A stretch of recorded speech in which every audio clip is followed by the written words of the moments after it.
I just got back to North Texas after visiting the city of brotherly love, the city of Philadelphia, yesterday to join in solidarity with the municipal workers, DC 33 public workers strike, which is going on right now in the city of Philadelphia.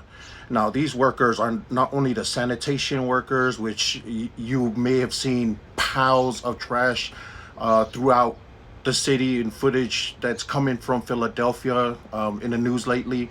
But these are those workers, and not only them, but cross guard workers, library workers, rec center workers, the lifeguard. These workers are all right now on strike because the mayor of Philadelphia is avoiding and refusing to come to the table in good faith. Now, these workers have worked not only through the pandemic, but they have been working at almost maybe 17 or $18 an hour average to 20. And these are people who work and and serve the public of Philadelphia, and they can barely survive with the way things are in the living conditions and how inflation has hurt workers all over the country. This is in particularly an issue here in Philadelphia, and these workers have had enough. They've stood up and they're on strike right now. I visited on day 7 of the strike. They are now on day 8.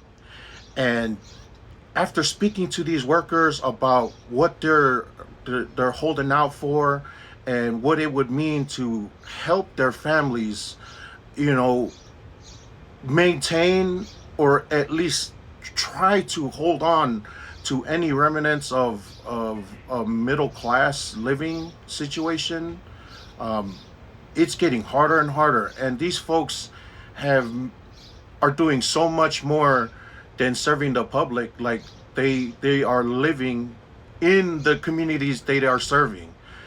So these people live in the counties that surround Philadelphia, right?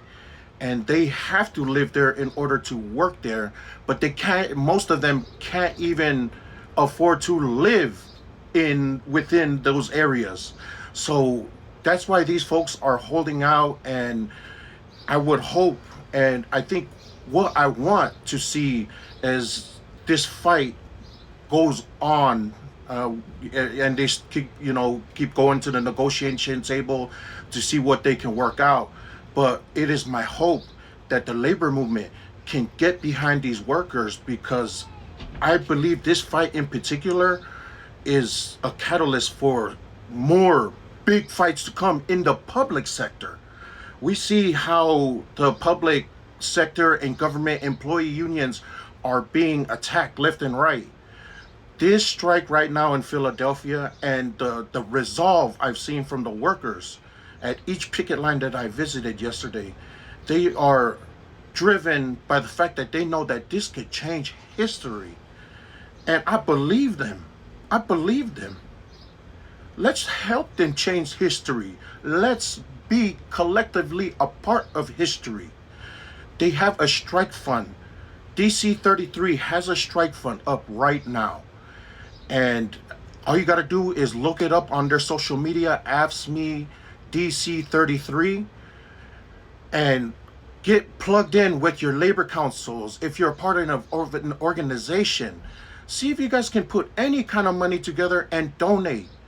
And that way, when you make that donation, and if you put it publicly that you want to be known that you donated, you can be a part of building something that we can all say that we belong to and we were a part of. And these workers are putting in a great fight, but they need the support to continue on, because the strike fund, it covers very little, but they're still having to deal with bills that are coming. And although many were prepared, but as this strike goes on and it looms on longer, this is what bosses want. They want it to when strikes happen, when worker actions happen, what they want is for it to prolong and and make these workers get desperate. And if we can help alleviate some of the pain by donating to their strike funds so they can pay their bills, let's do it. Let's win this fight here, and let's show this country that labor can be a force if we collectively organize workers together and get people organized in unions. But it starts with fights like this, and it's so public right now. And let's make it that history making fight that we win together, and that we can say that in 2025, this is where we had enough of it as a movement, and we were going to fight back straight on. Please donate to their strike fund, and I look forward to hearing about the good news when their agreement comes to the table and it's something that the workers deserve. Solidarity to all those striking workers at DC 33. Thank you for telling me your stories. And please hold the line. We will support you. The labor movement supports you. North Texas supports you. Solidarity forever.